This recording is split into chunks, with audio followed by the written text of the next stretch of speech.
मयूरभंज जिला करंजिया बनखंड सातकोशिया वन्यप्राणी विभागर सफलता काठ सह चरा गाड़ी जबत।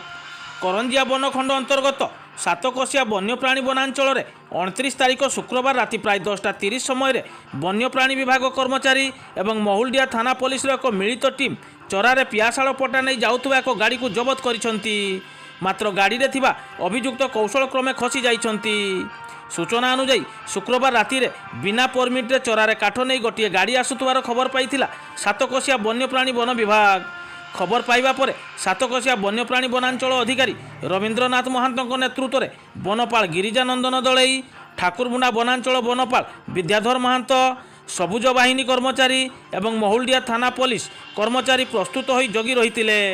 राति प्राय 10:30 समय ओडी 01 AT 7938 नंबर विशिष्ट एक मारुति सुजुकी क्यारी बिना परमिट 40 खंड साइज पियाशाल पटा नहीं जाउथुबा बेले पूर्वर प्रस्तुत थिबा एही वन्यप्राणी विभाग और पुलिस टीम गाड़ी को अटकाइबारु गाड़ी छाड़ी गाड़ी रे थिबा 2 जण अभियुक्त जंगल को खसी चली जाइथिले।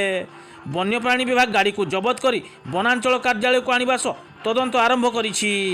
पियाशाल पटागुड़िकर आनुमानिक मूल्य प्राय 50,000 टंकार ऊर्ध्व हेब बोली सूचना देइछंती वनांचल अधिकारी रवींद्रनाथ महांत।